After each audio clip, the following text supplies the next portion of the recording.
అందరికీ నమస్కారం. తెలుగు వాక్యం పాఠంలోకి మీ అందరికీ స్వాగతం.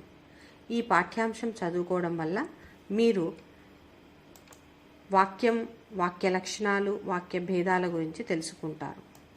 అన్నిటికంటే ముందు అసలు వాక్యం అంటే ఏంటో తెలుసుకుందాం. వచ్ ధాతువు నుండి వాక్యం ఏర్పడింది, అంటే వచించునది వాక్యం అని అర్థం. ఇక వాక్య లక్షణాలను చూసినట్లయితే, వాక్యమున యోగ్యతాకాంక్షనర్థము గల యాసక్తి యుక్త పద సముదాయంబు అని ప్రౌఢ వ్యాకరణకర్త భోజనపల్లి సీతారామాచార్యులు వాక్య పరిచ్ఛేదంలో వాక్యం గురించి చెప్పారు.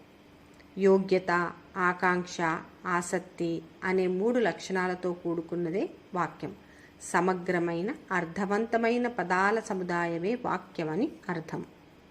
వాక్యానికి ఉండవలసిన 3 లక్షణాల్లో మొదటిది యోగ్యత. పదాల యొక్క అర్థాలకు పరస్పర సంబంధంలో ఎలాంటి బాధ కలగకపోవడాన్ని యోగ్యత అంటారు. ఉదాహరణకు, నిప్పు చేత తడుపుచున్నాడు, ఇది వాక్యమే, కానీ ఇందులో యోగ్యత లేదు. కారణం, తడపడానికి ఉపయోగించవలసింది నీరు కానీ నిప్పు కాదు. కాబట్టి ఇక్కడ నీటి చేత తడుపుతున్నాడు అని అనాలి. వాక్యానికి ఉండాల్సిన 2వ లక్షణం ఆకాంక్ష. వాక్యాన్ని ప్రారంభించిన తర్వాత పదాన్ని కానీ విశాలమైన భావాన్ని కానీ గ్రహించాలని శ్రోత మనస్సులో కలిగే భావ గంభీరమైన కోరికనే ఆకాంక్ష అంటారు. ఉదాహరణకు, రాముడు వెళ్ళాడు అంటే ఎక్కడికి అనే ఆకాంక్ష మిగిలి ఉండకూడదు అనేది మీరు ఇక్కడ గమనించాలి. ఇక వాక్య లక్షణాల్లో చివరిది ఆసక్తి. అంటే పదాల చేరిక క్రమంలో ఉంటేనే అది ఆసక్తి, అప్పుడే అది పరిపూర్ణమైన వాక్యం అవుతుంది. ఉదాహరణకు, ఒకరోజు దేవదత్తుడు అని చెప్పి, మరో రోజున హంస అని చెప్పి, వేరే రోజున కొట్టాడు అని చెబితే పదాల క్రమం ఒక పద్ధతిలో ఉండదు. కాబట్టి ఇక్కడ వాక్యంలో ఆసక్తి లోపించింది అని మనం తెలుసుకోవచ్చు. వాక్య లక్షణాల తర్వాత మనం తెలుసుకోవాల్సింది వాక్య స్వరూపం. బహుజనపల్లి సీతారామాచార్యులు విషయబోధకంబు వాక్యంబు అన్నారు. అంటే ఒక విషయాన్ని చెప్పేటప్పుడు 2 అంశాలు ఉంటాయి. ఒకటి ఉద్దేశం, రెండవది విధేయం. దేన్ని ఉద్దేశించి చెప్పామో అది ఉద్దేశం, దేన్ని చెబుతున్నామో అది విధేయం అవుతుంది. ఉదాహరణకు, ఆమె టీచరు అనే వాక్యం ఉందనుకోండి. ఇక్కడ ఎవరి గురించి చెప్తున్నాము? ఆమె, ఇది ఉద్దేశం అవుతుంది, మిగతాది విధేయం అవుతుంది అన్నమాట. ఇది మనం గుర్తుంచుకోవాల్సినటువంటి ముఖ్యమైన విషయం. ఇక తెలుగు వాక్యం భేదాలు చూసినట్లయితే, ప్రౌఢ వ్యాకరణకర్త బహుజనపల్లి సీతారామాచార్యులు వాక్యాన్ని 2 విధాలుగా వివరించారు. సంపూర్ణం, అసంపూర్ణమని వాక్యంబు ద్వివిధంబు అనేటటువంటి ఒక సూత్రాన్ని వారు చెప్పారు. సంపూర్ణ వాక్యము అంటే సమాపక క్రియ గల వాక్యం. ఉదాహరణకు, వానలు కురిశాయి అంటే ఇక్కడ కురిశాయి అనే క్రియ పూర్తయింది. రెండవది అసంపూర్ణ వాక్యం అంటే అసమాపక క్రియ ఉండే వాక్యం. ఉదాహరణకు, వాన కురిస్తే అనే క్రియాధర్మం పరిపూర్తి కాలేదు, కాబట్టి ఇది అసంపూర్ణ వాక్యం. రూపాన్ని, అర్థాన్ని, క్రియను బట్టి ఉన్న వాక్య భేదాల్లో రూపాన్ని బట్టి ఉన్న వాక్య భేదాల్ని ఇప్పుడు మనం చూద్దాం. వాక్యం అంటే ఒక అసమాపక క్రియ మాత్రమే కలిగింది.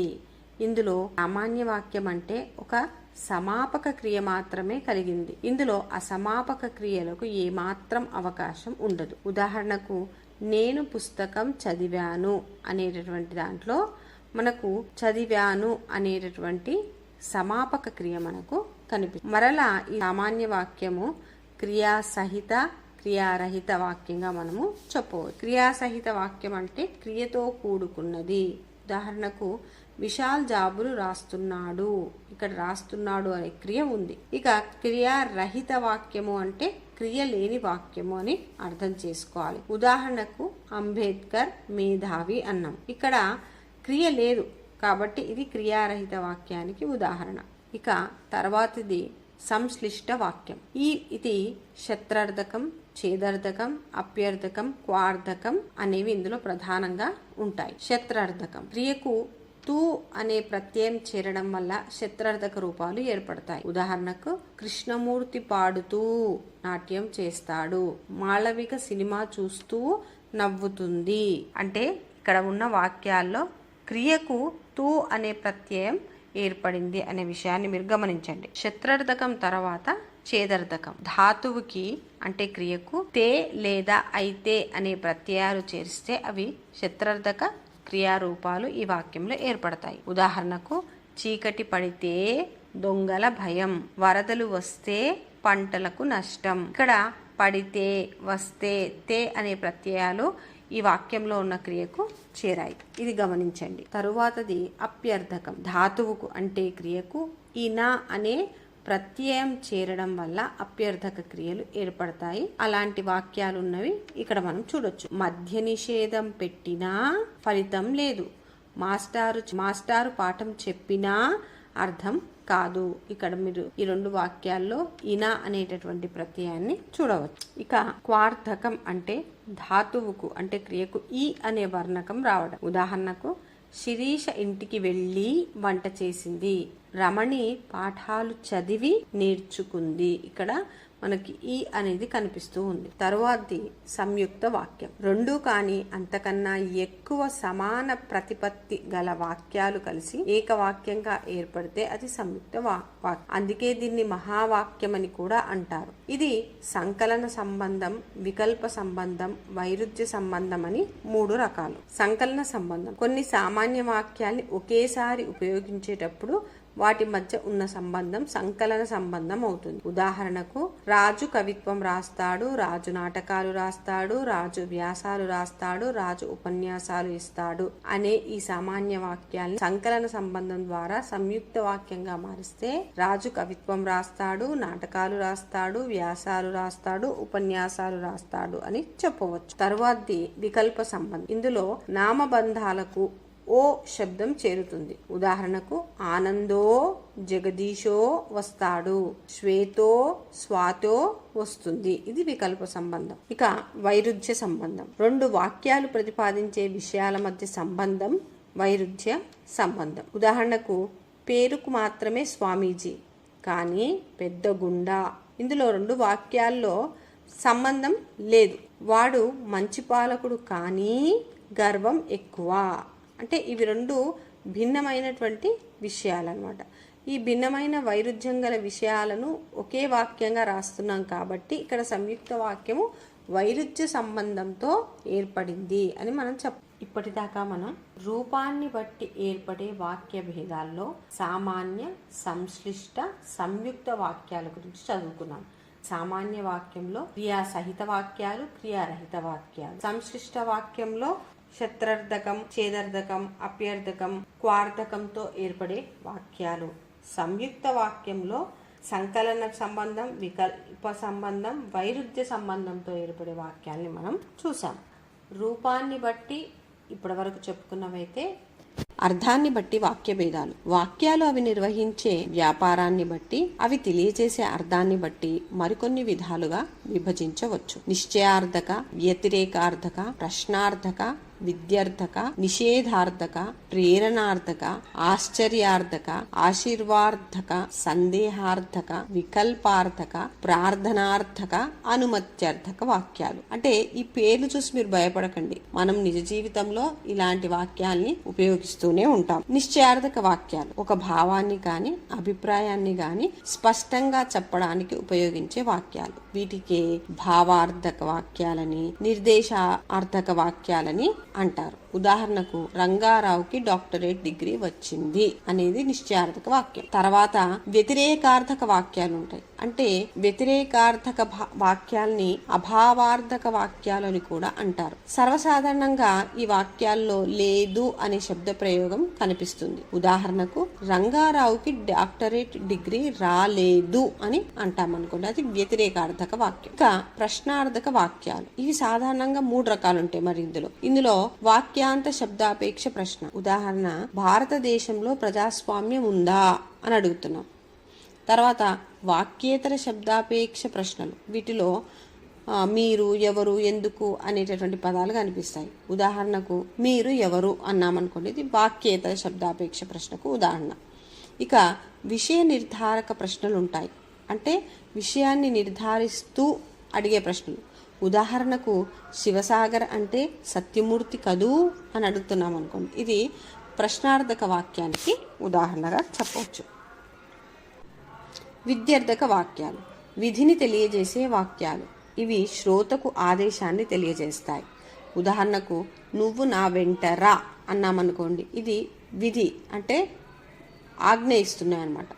తర్వాత నిషేధార్థక వాక్యాలు, నిషేధాన్ని తెలియజేసే వాక్యాలు ఇవి. రోడ్డు మీద నడిచేటప్పుడు దిక్కులు చూడకు అని చెప్తే మనం చేయకూడని పని గురించి తెలియజేస్తున్నాను అనమాట. ప్రేరణార్థక వాక్యాలు, ఒకరి వల్ల వేరొక కార్యం జరిగితే అది ప్రేరణ అవుతుంది. ఉదాహరణకు ఆ పని నేను చేయించాను అంటే ఆ పని జరగడానికి ప్రేరణ ఎవరు అంటే నేను అని చెప్తున్నాం ఈ వాక్యం. తర్వాత ఆశ్చర్యార్థక వాక్యాలు అంటే ఆశ్చర్యం, సంతోషం, సంతాపం మొదలైన భావాలు వెల్లడించే వాక్యాలు. ఉదాహరణకు అయ్యో ఎంత పని అయ్యింది అన్నామనుకోండి. తర్వాత ఆశ్చర్యార్థక వాక్యాలు ఆశీస్సులు తెలియజేసే వాక్యాలు. మీకు ఫస్ట్ క్లాస్ వచ్చును కాక అని నేను ఆశీర్వదించే చెప్తున్నాను అనుకోండి, అది ఆశ్చర్యార్థక వాక్యానికి ఉదాహరణ అవుతుంది. ఇక మరొక రకం వాక్యాలు సందేహార్థక వాక్యాలు అంటే సందేహాన్ని తెలియచేసే వాక్యాలు. ఈ రోజు క్లాస్ కి విద్యార్థులు వస్తారో రారో, రావచ్చు రాకపోవచ్చు అంటే సందేహం ఉందన్నమాట.